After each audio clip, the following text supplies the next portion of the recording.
بسم الله الرحمن الرحیم. زمونږ د کورس نننمه ویډیو ده. په دې ویډیو کې به موږ په ټیبل باندې بحث کوو چې ټیبل څه ته ویل کېږي او څنګه جوړیږي او ټیبل موږ د څه لپاره جوړوو. په تېره ویډیو کې موږ په HTML لیست باندې کار وکړ چې HTML په څو ډوله دا لیست دی او د څه دپاره په کار کېږي. نو راځو دلته اوس ویژوال سټوډیو راخلاصوو او ګوګل براوزر راخلاصوو. نو د ګوګل براوزر کار خو موږ ویلی وو چې څنګه خلاصېږي، ټول دغه ترتیب هم ویلی وو. نو اوس راځو دلته اوس راځو عملي کار کوو په دې باندې چې ټیبل څنګه جوړیږي. نو مخکې له دې چې موږ ټیبل جوړ کړو، لومړی باید ټیبل څه ولري، نیم ولري، آی ډي ولري او یو بل مطلب ولایت ولري. خو زه دلته راځم د ټیبل دپاره موږ چې کله ټیبل جوړوو اول باید موږ ټیبل ټاګ واخلو. ټیبل ټاګ دننه موږ باید یو رو باید ولرو. رو په څه شي جوړیږي؟ رو خپله ټاګ لري ټیار چې دا د رو ټاګ ده، هم کلوز ټاګ لري، هم اوپن ټاګ هم کلوز ټاګ لري.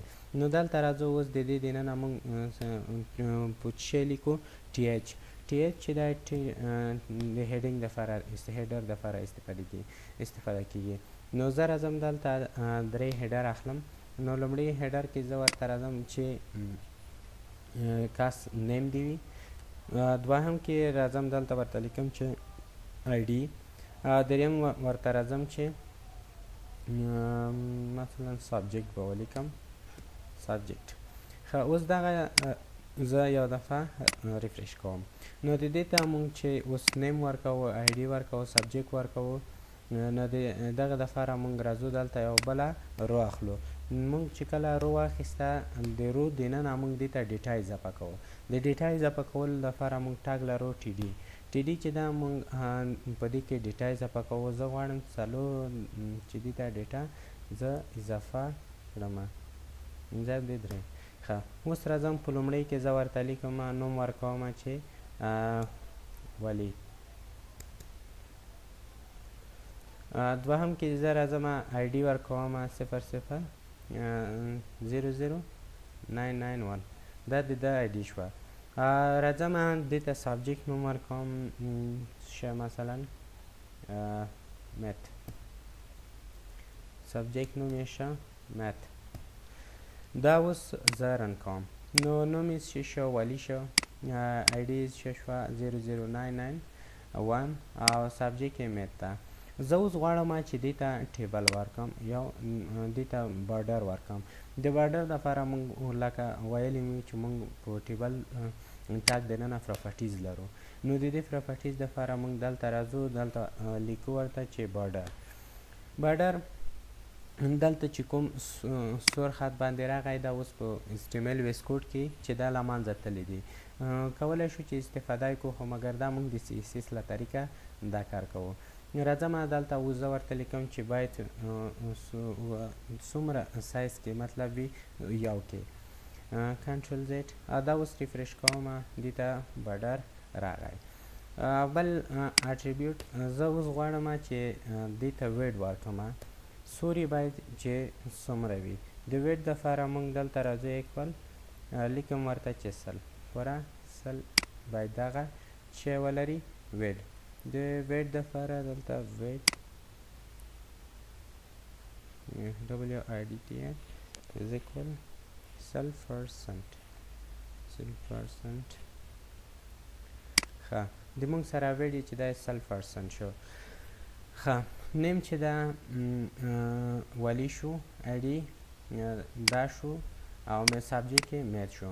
اوس که چېرته موږ دغه وړوکی کوو هم د موږ سره باید په دې شکل کې اوسي، ځکه چې موږ 100% دلته څه کړې ده، ورته ویډ هم ورکړې ده. زه غواړم دې ته هایټ ورکړم. د هایټ لپاره موږ دلته هایټ ورته لیکو. هایټ از ایکول 300 پکسله. زه وایم 100 پکسله هایټ دې ته ورکړه. پکسل دغسې راځي. اوس دې ته زه هایټ 200 پکسله کنټرول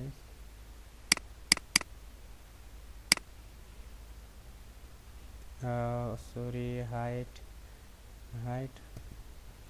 is equal 100 فیکسل. نو موږ دې ته هایټ ورکولی شو. ښه اوس زه راځم هایټ ترې ایسته کومه، وروسته به په اټریبیوټ باندې کار وکړو. زه راځم یو بله رو هم اخلم. زه غواړم یو بل کس دلته درج کومه. د هغه لپاره بیا ټي آر اخلو، یو بډي اخلو، رو اخلو. رو کې موږ چې کله کلم ورکوو د کلم لپاره موږ ورته لیکو چې ټي ډي. په ټي ډي زه غواړم 3 ټي ډي واخلم. په دې کې لومړی کې زه ورته لیکم چې اسدالله او آی ډي ورکوم چې 00876 او راځم ټي ډي سبمیټ کې ورته لیکم. سبجیکټ کې زه ورته لیکم چې بیالوجي. نو دا څه شی شو؟ دویم کس دلته هم راغی. 2 روګانې او 3 کلمه لري. کلم دپاره موږ راځو لومړی ټیبل خلاصوو. د ټیبل دپاره ټیبل باډي خلاصوو. کله چې موږ غواړو چې رو ورکو د کلیکشن اف رو ان کالمز څه شی منځته راځي؟ ټیبل راځي. نو زه دلته راځم اوس په دې ځای کې ټي آر چې ده ټي آر د څه دپاره استفاده کېږي؟ د رو دپاره. او ټي ایچ چې ده د هیډینګ دپاره استفاده کېږي، هیډر ټاګ دپاره استفاده کېږي. هیډر ټاګ چې ده له نورو خطونو نه جدا دی، سایز یې هم غټ دی، بولډ هم ده. او بل ټي آر د رو دپاره او ټي ډي چې ده د کلم دپاره موږ استفاده کولی شو. زه اوس راځم یو بل رو هم اخلم. د دې په منځ کې زه غواړم چې یو کلم هم راوړم. ټي ډي کنټرول زد ټي ډي زه غواړم چې 3 کلمه د نور هم راشي. رو کلم چې د لومړی کې ورته لیکو چې حیات الله نوم او آی ډي یې څو ده؟ 998768 دا یې آی ډي شوه. زه راځم دلته اوس سبجیکټ ورکوم. د سبجیکټ لپاره موږ راځو هر یو سبجیکټ چې ورکوو د درېیمه کلم ته راځو.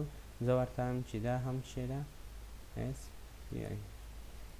ساینس ده یا ټکنالوژي، هر څه چې ده یو مضمون ده. دا هم درېیم کس هم اډ کوم. اوس زه غواړم په دې سایډ کې یو بل کالم هم اضافه کوم چې د فون په نامه باندې کلم باید دلته اضافه شي. زه غواړم چې فون نمبر دلته راشي. فون. نو د فون نمبر دپاره موږ راځو هر یو کې یو رو اضافه کوو. زه راځم دلته ورته لیکم چې ټي ډي د ده فون نمبر چې دی 0 دا یې نمبر شو. دا ریفرش کوم د دې د نمبر شو. غواړم دوهم ته هم فون نمبر ورکم. ټي ډي لیکم دلته راځم دا د ده فون نمبر شو. او دریم ته اوس راځم، دریم ته هم ټي ډي فون نمبر. دا ریفرش کوم دا د دوی ټولو نمبر شو. دلته به ټي ډي ولیکم. ټي ډي دا د دوی ټولو نمبر شو. نو دغه اوس زموږ سره د ټیبل اړوند معلومات چې څنګه کولی شو ټیبل جوړ کړو او ټیبل د څه دپاره استفاده کیږي. نو تر بل ویډیو پورې هم په خدای سپارم.